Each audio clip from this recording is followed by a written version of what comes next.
કે અહીંયા સંતોને બોલાયા, સંતોના આશીર્વાદ લેવા માટે જે પણ સત્તાધીશોએ પોતે અરવિંદભાઈ કાકડિયા, હરેશભાઈ કાકડિયા, સુરેશભાઈ કાકડિયા, રીનાબેન, બીનાબેન, પ્રીતિબેનને આજે અહીંયા પોતાનું કહેવાય છે કે મહારાણા પ્રતાપને જ્યારે ધનની જરૂર પડી હતી ત્યારે ભામાશાહે મદદ કરી હતી. એમાં ગમે તે રીતે જયારે પણ કોઈ બધે ભૂમિકામાં આ આખું બ્રહ્માંડ ચાલ્યું છે એમાં આજે એમને અહીંયા આશીર્વાદ માટે સંતોને બોલાવી પોતે જે ભૂમિકામાં ધાર્યું કામ માટે એ જોઈએ અહીંયા જે એમની શરૂઆત કરી છે અને અહીંયા સંતોની સાક્ષીએ એમને આશીર્વાદ માટે લીધું છે. તો પરમાત્મા એમને જે વસ્તુ ધારેલી છે એમાં વિજયી બનાવે અને એમનું કાર્ય શુભ થાય અને કાયમની પ્રગતિ કરી ભારત દેશના રખવાળા કરે. સુરવીર એ કઈ ભક્તને નથી કીધો, દાતારને કીધો છે. ધનની ધરે તો ત્રણ એમ છે, ભગત, દાતાર કે સુર. જે પણ પરમાત્માનું કાર્ય કરે એને હંમેશ માટે સુરવીર કહેવામાં આવે છે ને એ ગમે તે ભૂમિકા હોય એવું એમને એક આજે કાર્ય ધર્યું છે. પરમાત્મા એમના કાર્યમાં ખૂબ યશ આપે. પરમાત્મા એમના જે કોડ છે એમનો અરમાન છે એ પૂરો કરે એવા સંતોના આશીર્વાદ તમારો સૌનો ટેકો મળે અને આજે મહાપુરુષો આગળ કરી અને ભારત દેશનું રક્ષણ કરી અને પોતાના જીવનમાં ઉજળી તક કરી અને એમનું નામ રોશન કરે એવા સંતો એમને આશીર્વાદ આપે છે. આપણે આગળ સુંદર વાત કરીએ ગોરધનભાઈની કે વચને વળ્યા જગથી ન્યારા પૂંજાય થઈને દેવો રામકૃષ્ણ જગમાં હળી પુરાણી દાખલો લેવો. બોલ્યા એટલું પડવું નકર બોલવું નહીં. હરિચંદ્ર રાજા એટલું બોલ્યા હતા કે હું જીવન જીવીશ તો સત્યને પકડી રાખીશ. હમણાં સુંદર વાત કરી મીરાબાઈની કે મીરાબાઈ મેવાડ કોનું કે મીરાબાઈનું, કે વીરપુર કોનું કે જલારામ બાપાનું, કે સમજેલા કોનું કે પાનબાઈનું અને ગંગા સતીનું. એમ કહેવાય છે કે કાશી કોનું કે કબીર સાહેબનું અને જુનાગઢ નરસિંહ મહેતાનું. તમે જોઈ જુઓ આપણે કદાચ આપણા ગામમાં 7/12 ઉતારામાં આપણું નામ હોય કે ન હોય, 2 વીઘાના જાગીરદાર હોઈએ કે 1 વીઘાના જાગીરદાર હોઈએ, એ તમારી જાગીરી કદાચ રહે કે નહીં રહે પણ જેને પરમાત્માનું ભજન કર્યું છે એના નામે આખું મેવાડ મીરાબાઈના નામે થઈ ગયું. કે મેવાડ કોનું કે મીરાનું, જુનાગઢ કોનું કે નરસિંહ મહેતાનું. કેટલા બ્રાહ્મણ થઈ ગયા, કેટલા રાજપૂત થઈ ગયા, કેટલા લવાણા થઈ ગયા કે ભાઈ જયારે પણ વીરપુર તો કે જલારામ બાપાનું આખા ગામના ગામ પરમાત્મા એમના નામે કર્યા, સંતના નામે. અને આપણી 7/12 ઉતારામાં નામ નથી. વિચાર કરો, જેને ભગવાનનું ભજન કર્યું છે પરમાત્માએ આખા ગામ નામે આપી દીધો. કેટલા યુગો જતા રહ્યા પણ આજે દ્વારકા તો કૃષ્ણ પરમાત્માનું. વિચાર તો કરો, જયારે આવું કઈક તમે કાર્ય કરશો તો તમારા નામ રહંતા ઠાકર, નાણા નહીં રહંત. આ કીર્તિ કેળા કોટડા એ પાડ્યા નહીં પડંત. પરમાત્મા માટે કે દેશ માટે તમે જોઈજો આજ બોર્ડર ઉપર એક કોઈ યુવાન, કોઈ સૈનિક પોતાના પ્રાણ નિસ્થાવર કરે તો એનું પુતળું રાખવામાં આવે છે, લોકો એને વંદન કરે છે. અરે રાજ ધ્વજમાં એનો અગ્નિ સંસ્કાર કરવામાં આવે છે. દેશ માટે એને બલિદાન આપ્યું છે. એમ જેને દેશ માટે સેવાનું જેને પગલું ભર્યું છે તે સુરવીર છે. ચાહે હાર જીત એટલે તમારી મહેનત પડશે પણ એ ડગલું તો ભર્યું છે ને ભર્યું છે. પણ પરમાત્મા સૌની જીત આપે અને સૌને સુખી રાખે એવા સંતો મહાપુરુષો આજે આશીર્વાદ માટે કેટલા એ કાકડિયા પરિવારનું કેટલું નસીબ કહેવાય કે આ બધી બાબતોમાં ધ્યાન હવને આપ્યું છે પણ સત્સંગમાં એ પરિવારે ધ્યાન આપ્યું કે મારા સત્સંગના દોરથી આ સોસાયટીમાં શ્રી ગણેશ કરવા છે. અને આપણે જો એને મદદ ના કરી શકીએ તો બધા આપણા હાથની વાત છે. માટે મદદ આપણે પ્રેમથી કરવી જોઈએ અને કરવી જોઈએ અને બીજા પાસે કરાવી પણ જોઈએ. એ આપણી ફરજ આવશે. સંતો મહાપુરુષો વારંવાર કીધું છે કે દેશ માટે, ભજન માટે, પરમાર્થ માટે, આ બેન ગાય કે પરિવાર માટે જેને પણ કઈ મહેનત પુરુષાર્થ કર્યો છે એનું ફળ કોઈ અફળ જીવું નથી. એને એનું મહેનતનું ફળ મળ્યું છે. આજે મારે તમે જોયું સંતો, આ માતાઓ, બહેનો, આ દરેક વિશેષમાં તો મને તો ના પાડી હતી પણ જેનું માધ્યમ કે અમારા મંજીરા મહારાજ, શાંબા મહારાજ, આજે એમને પણ કીધું કે અમારા ત્યાં આવે તો એ પણ આજે ખડા પગે એ પણ પરિવારના પર તાળી વધાવો. આજે આખો પરિવાર પાણી, આ સગવડ બગવડ, ગોરધનભાઈ, આ બધા મહાપુરુષો આજે મળી એમને પણ એક કાર્યમાં આપણા ભાઈ ગણો કે આપણા ભારતના ગણો એમને પણ ટેકો આપી અને ફૂલની પાંખડીની મદદ કરી છે. એ દરેકને આપણે ઋણી છીએ છીએ એટલે આજે પરિવારને પણ આપણે કોટી કોટી વંદન કરીએ છીએ. મહાપુરુષે મને ના પાડી કે અમારું કઈ કહેવા નથી, પણ છતાંય સંતો ગુણલા ગાય ન ગાય એટલે આ પરિવારના સંતો ખૂબ આશીર્વાદ આપે, એમનું રિઝલ્ટ આવે અને એમનું જે ધાર્યું કામ છે એ એમનું પરમાત્મા પૂરું કરે. હવે એક પદ બોલી અમે પણ કેવું છે કે અમને 2 વાર થોડું બોલાઈ જવાનું છે, નકર અમે અહીંયા છેક સુધી હાજરી આપત માટે એક પદ બોલું, પાછળ પ્રેમથી ઝીલાવજો. સદગુરુ મહારાજ. અરે જોજે જોજે માનવ રંગ જાય ના રે, જોજે જોજે માનવ રંગ જાય ના રે, તને પાછળ પસ્તાવો થાય ના રે, જોજે જોજે માનવ રંગ જાય ના રે.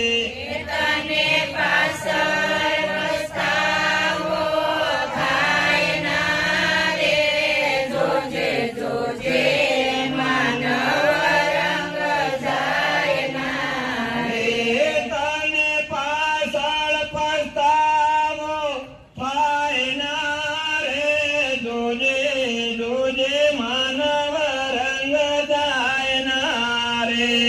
તને પાછળ પસ્તાવો થાય ના રે, જોજે જોજે માનવ રંગ જાય ના રે. રે આ સાચા સદગુરુ રે રંગાતી તો ખોલજે, સાચા સતગુરુ રંગાતો ખોલજે. જે દલ પુરુષથી રંગો એના રે, જોજે જોજે માનવ રંગ જાય ના રે. પુરુષથી રંગાય ના રે, જોજે જોજે માનવ રંગ જાય ના રે. હરે આ રંગ રંગાવજે કાળી કામળનો, રંગ રંગાવજે કાળી કામળનો. નો ધોબી ધોવે તો ધોવરાય ના રે, જોજે જોજે માનવ રંગ જાય ના રે. પેલો ધોબી ધોવે તો ધોવાય ના રે, જોજે જોજે માનવ રંગ જાય ના રે. હવે મહાપુરુષની ધોબીની વાત કરી. ધોબી એટલે કપડા ધોબાવાળાની વાત ન કરી. આ જગતના જે લોકો આ વસ્તુ જાણતા નથી, નિજ નામ જાણ્યા વિના વેરી બન્યા, રામના ગાવો રે ગુણ ગુરુજીના નામના. જે એમના આ વાતની ખબર નથી, ઈસુ કૃષ્ણે એનો પુરાવો આલ્યો, એનું પ્રમાણ આલ્યું કે હે પરમાત્મા, હે ઈશ, હે માલિક, તું અમને માફ કરી દેજે. મને ભલે એમને ખીલા માર્યા, મારી એમને ભલે સાથી ચીરી નાખી, પણ એમને ખબર નથી કે હું કોણ છું અને હકીકતની વાતને એમને ખબર નથી. એ પાગલ છે, અજ્ઞાની છે. હે ઈશ્વર, એમને તું માફ કરજે. એને ખબર કે અમને ખબર નથી. એટલે જેને ખબર નથી એ લોકો આવી વાતો કરે. શંભા મહારાજ આવા, ભરતરામ મહારાજ આવા, ગુલાબરામ મહારાજ આવા, શંભબેન આવા તેવા. આ જે વાતો કરીને તમારું ધોવણ કરે છે ને, એના એવા જગતના અજ્ઞાની માનવીને શું કીધા છે? ધોબી. હરે રંગ રંગાવજે કાળી કામળનો, રંગ રંગાવજે કાળી કામળનો. ધોરે ધોબી ધોરે તો ધોવરાય ના રે, જોજે જોજે માનવ રંગ જાય ના રે. પેલો ધોવે તો ધોવાય ના રે, જોજે જોજે માનવ રંગ જાય ના રે. હરે આ માતા પિતા ગુરુની સેવા રે કરજો, માતા પિતા ગુરુની સેવા રે કરજો. હરી જનેતાનું દૂધ લજવાય ના રે, જોજે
આ રંગ ક્યારે આવે કે ગોળનો રવો હોય મોટો પારદાન હોય માથે ઉપાડીને આખી સુરતમાં બજારમાં ફરો કે ગોળ કેવો છે એની મીઠાશ તમારા શરીરમાં ઉતરે નહીં. એમ પરમાત્મા કેવો છે, ભજન કેવું છે, જ્ઞાન કેવું છે, જો પોટકું લઈને જગતમાં ફરશો તો એ વાતમાં તમને કોઈ અણસાર આવશે નહીં. પણ આવા વર્તમાનના મહાપુરુષો પાસે જશો તમે અને એને પૂછશો તો એ વાંચી તમારા મુખમાં મેલશી તો તમને ખબર પડશે કે 100% ગોળ આવો છે તેનો છે. માટે એ વસ્તુ આ મહાપુરુષો પાસે પડેલી છે. આપણો ભાગ્ય હોય તો આપણને મળતી હોય છે.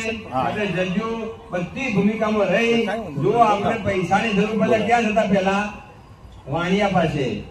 આપણા ઘરે ક્યારેક ઢોર પક્ષી ઓફ થઈ જતું એનું સહિત તો આપણે એ જ્ઞાતિ પાસે જતા એ લોકો લઈ જતા હતા. એમ આપણે જયારે કોઈ વખત આ પૃથ્વી રક્ષણ કરવું હોય તો ક્ષત્રિય પાસે જવું પડતું હતું.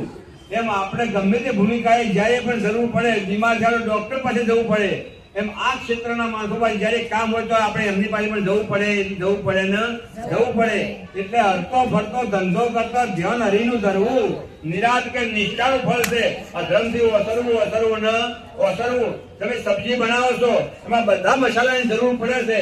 એમાં જગતમાં તમે રહો છો તો બધા માણસોની જરૂર પડે ને પડે. એટલે બધાને આપણે સહકાર હાલવો પડે. એમ બધાને સહકાર આપી તમારું જીવનના ખૂબ ખુશ કરજો. કૃષ્ણ કનૈયા હરિ ગુરુ શાંતની પરશુરામજી મહારાજની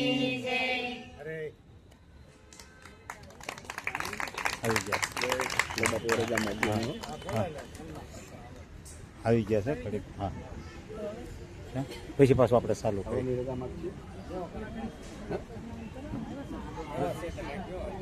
હા